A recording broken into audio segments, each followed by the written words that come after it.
thank you for all coming to what is the last, active session of this year's PRI in person. I'm David Russell. I'm co-head of responsible investment at USS Investment Management, and I've been asked to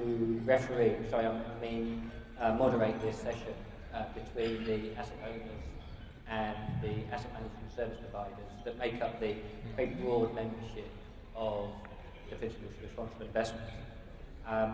You would have just been, or some of you at least would have just been in the two sessions chaired by my colleagues.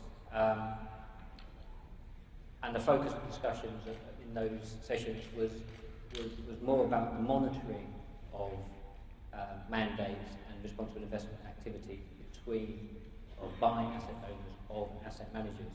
This is slightly different from the discussions that have often taken place at this event, and particularly around those sessions about the RFP process and awarding a mandate. This is more about how, once you've awarded your mandate, you monitor, or you are monitored for what you're actually doing. To my left, we have Eric Wettlaufer from CPBIB, the large Canadian pension fund, and Graham Sinclair from Synclo, a service provider, who were the moderators for their sessions, and they're going to give brief feedback on the key points that came out of their two sessions, starting with Eric. Okay, I think if I went over all the key points, we'd have to extend the conference, but we won't do that. So I think the first point that was evident was that asset owners are at very different stages.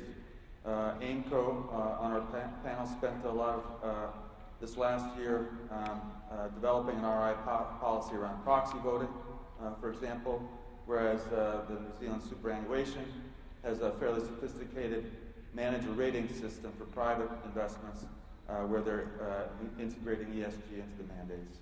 The second point that I think was made was that KPIs, statistics, and a lot of data can be great, but equally, and perhaps in many cases much more important, is the evidence and the documentation, the conversations face-to-face that show that a manager is effectively implementing ESG. And finally, that asset owners should really only be asking for information that they're really going to read and use, and that creating busy work and a lot of documentation for no purpose doesn't help anybody. Thanks, Eric. And Graham, just as a link in, I gate crashed the asset manager service provider session to hear what was being said. And one of the things I wrote down was asset managers don't know what they want. So with that as a start point, what were the key points that came out of your session? And the investment managers wanted all asset owners to know that every asset manager they've ever met has been a fantastic relationship, and they couldn't say nicer things about each of you.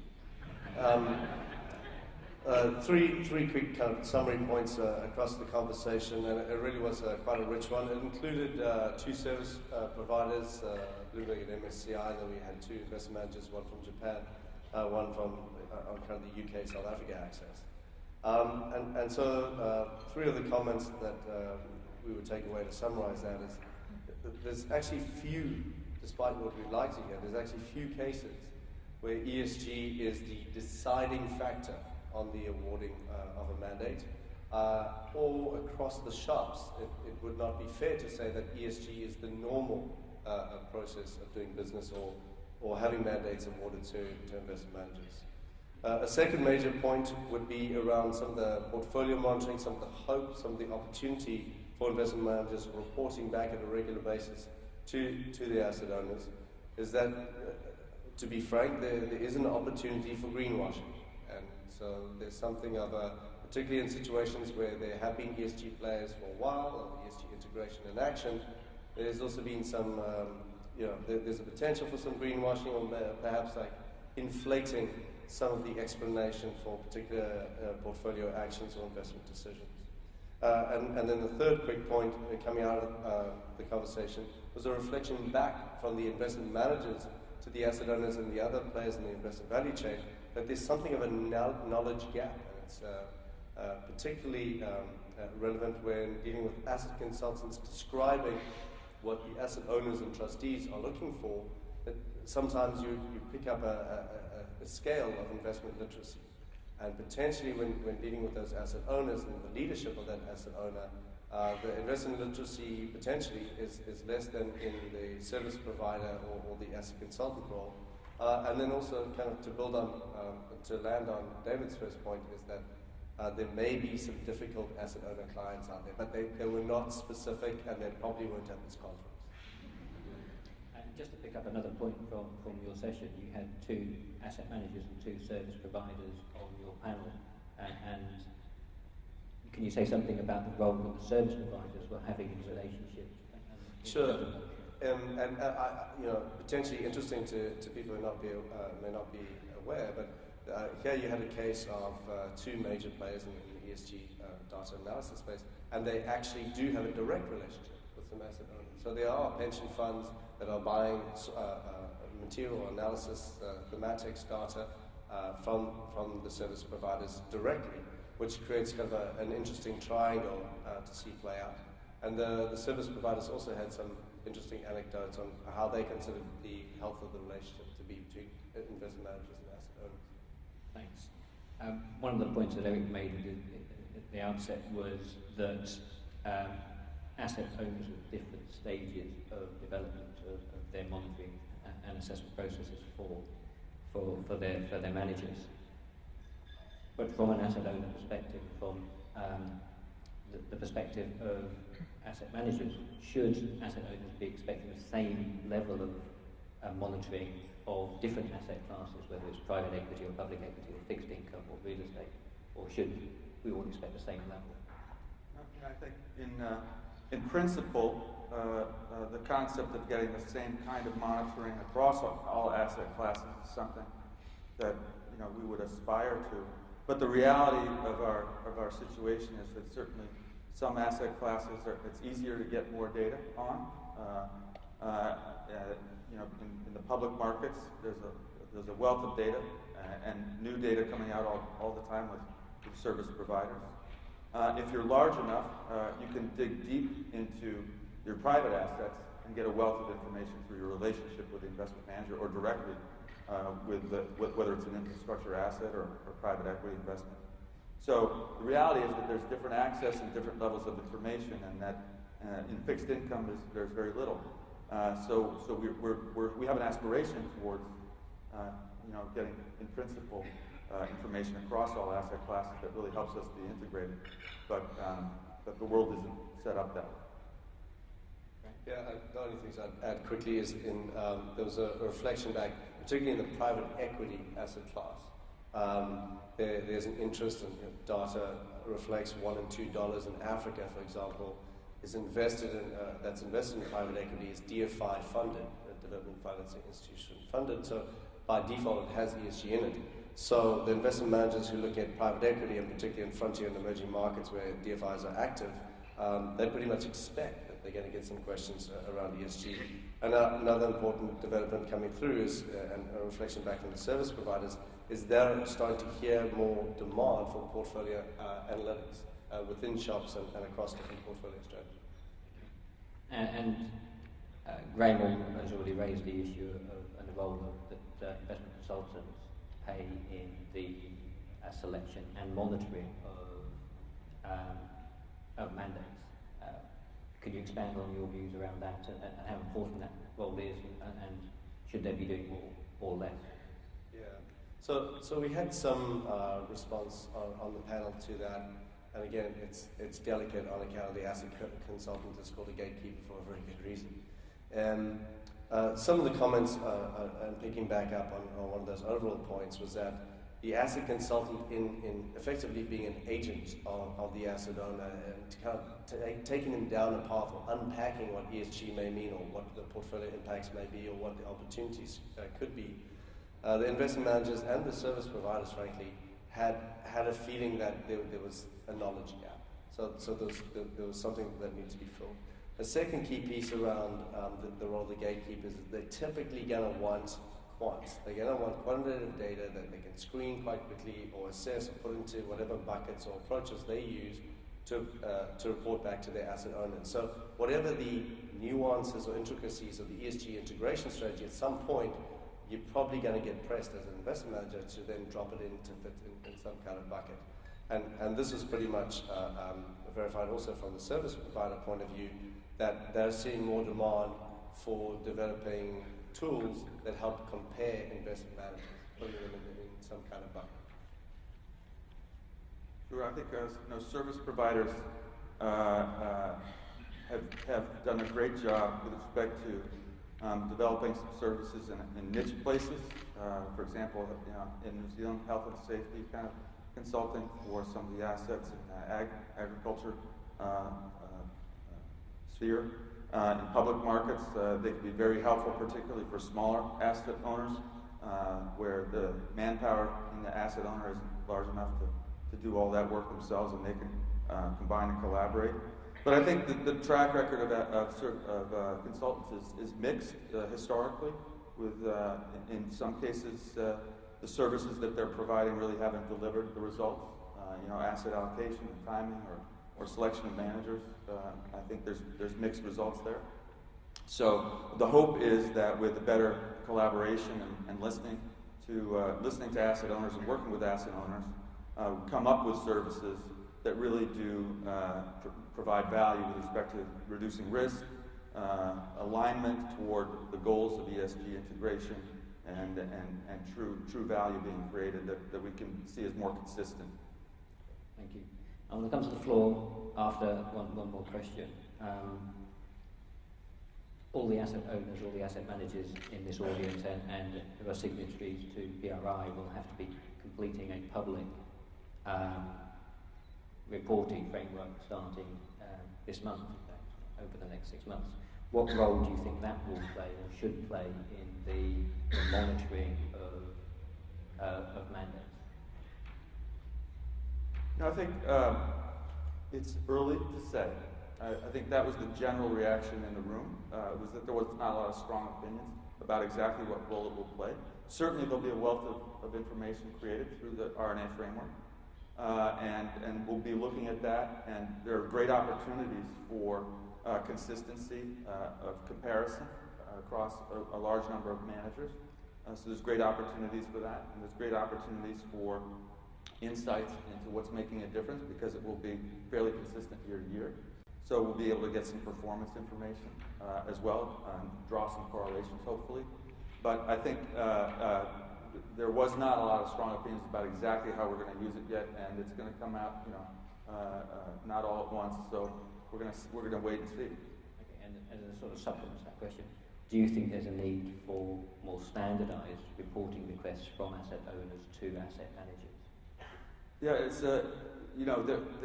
there's a tension between the standardized data and KPIs, where statistics can be misleading, and a feeling that you want to be able to look through the numbers and draw some real information through the direct conversations. Yet at the same time, not everybody has the time to do that, and so there was a feeling that if larger managers or larger owners could collaborate with smaller asset owners and work together, that there might be some leverage in some of the efforts. Graham? I would just add two quick things.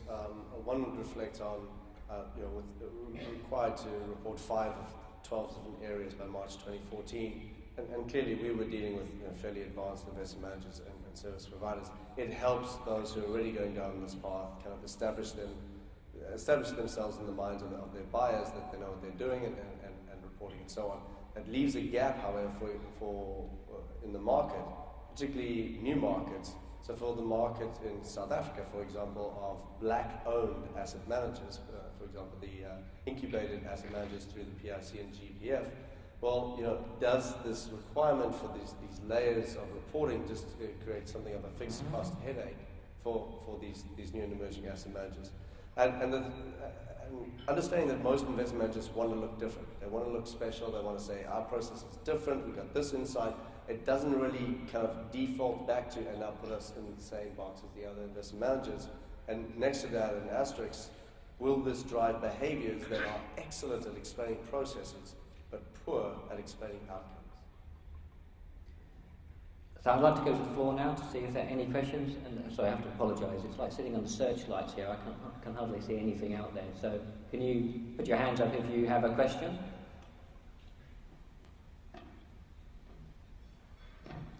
I know it's late on the second day of the conference. Okay, there's one here.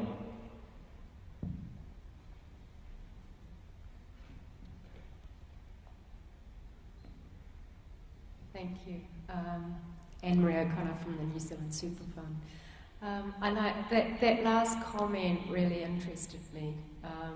So what would you suggest we as asset owners do to, one, we want to sort of drive towards more standardisation in reporting from our managers, yet they want to actually report differently and position themselves and use it as a competitive sort of tool. So what would you think would be a happy medium? I think that puts us squarely in the realm of kind of the quantitative versus qualitative debate. You know, one, be able to scale and mass produce, the other is somewhat more difficult, and there may be situations where a scaled response, maybe even likened to the passive active, where a scaled response will get you a lot of the way where you're going, maybe even at asset class level, it's going to be easier. But I think the asset managers are always going to want to be showing how they're different and qualitatively different from their competitors. The point I didn't make earlier to the investment managers' view is that they also find the asset owners, sometimes they just don't know what they want. They want something, but it's really not clear. So I think standardization can at least help narrow down what the asset owner or the buyer does or does not want. But investment managers are going to want to be sure to explain how they're special.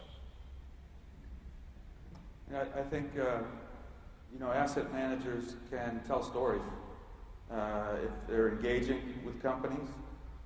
Explain how it happened. Explain what led you to the engagement. Explain whom you contacted at the company. Was it the directors? Was it the management team? Explain what those conversations looked like, how long they took. That doesn't have to be a long story, but I think it verifies and it demonstrates that there's real engagement and real ESG work going on. And that could happen across the whole realm, the whole span of ESG activities. If it's a number or a checkbox, there's not much thinking that we as asset owners will be able to do as far as interpreting the real quality and nature. But we don't need every story, but I think some give us some evidence. Thanks. Any more questions? Very quiet. So one of the other questions that I had while everyone's thinking of another question is that we're asking a lot of our asset managers in terms of reporting to us. There's also the issue of the reporting assessment framework from PRI. One of the issues that was raised yesterday was there needs to be more reporting in general terms from the asset owner community to its stakeholders, whether they are members, the beneficiaries, or other stakeholders. What are your views on the need to drive better reporting by asset owners? Yeah, I think same goes through for asset owners. Better reporting, but conditioned on better actual activity underneath the reporting. Same goes true for us. We could be accused of guilty of greenwashing as well. So we have to make sure that we're actually doing what we're saying we're doing. And I think with the larger asset owners and the asset owners that are further down the path, better disclosure is a great example and a great learning tool for those that are earlier on in their journey or smaller.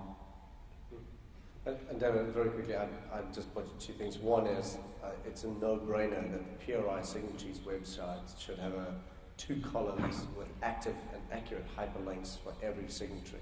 Something James and I used to talk about back in 2007. And frankly, asset owners and investment managers are not linked to the PRI website. I think it was a requirement back in the day, but it's absolutely a way to be transparent about what you're doing and help educate, because there is a vacuum about education. And the second piece is understanding that retirement funds are often tax-preferred investments, and in growth markets like South Africa and around the world, they're a form of capital that grows economies. Well, that means they're also accountable to the whole economy, to all stakeholders. And what's to say you couldn't put the investment policy statement or the list of services providers or, in fact, the investment allocations on a regular basis through the regulator, but putting them out on a website of each of the pension funds. Why is that not a good idea in terms of closing the loop and being transparent about what you're doing? But playing devil's advocate, if you're a $50 million small pension fund with no staff and no resources to do anything, and you're not selling anything, would your resources be better spent on actually monitoring in detail what your asset managers are doing, or putting those resources, it does take resources in that communication stuff? Yeah, fair comment. And any cost is a drag on performance, I hear you. So I would look for a way to leverage what you're already providing to your regulator, just put that in the public domain. In the same way that the direction of the PRI reporting has gone is you're providing it to PRI, will now make it public. I think you're killing two birds with one stone. Oh, we have a question.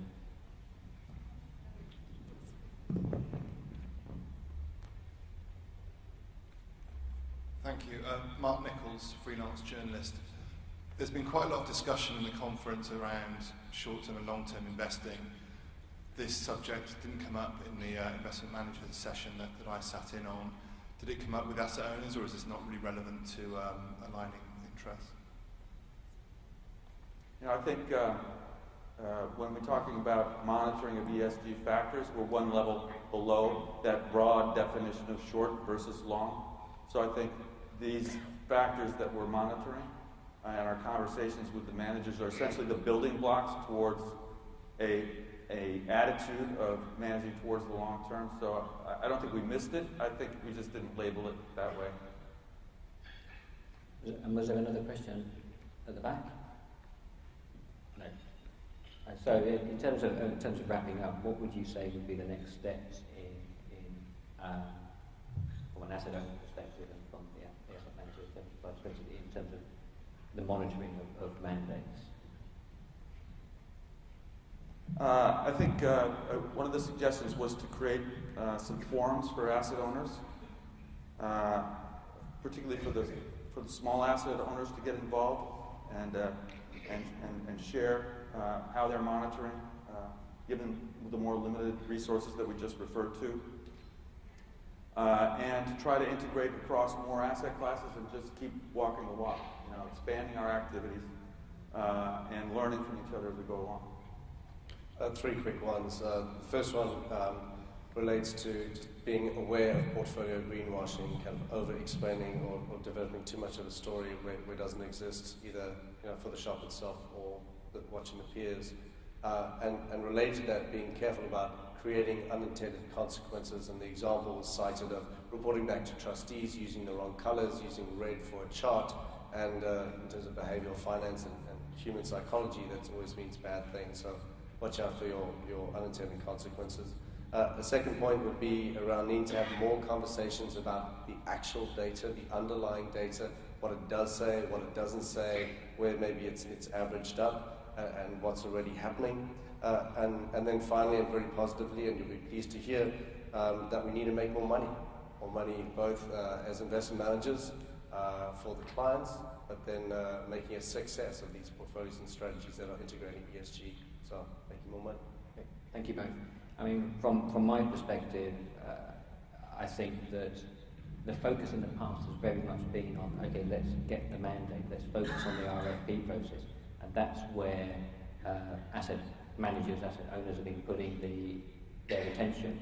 I think that one of the benefits of the reporting process that PRI has is there's now going to be questions about, okay, so what's actually happening within those mandates?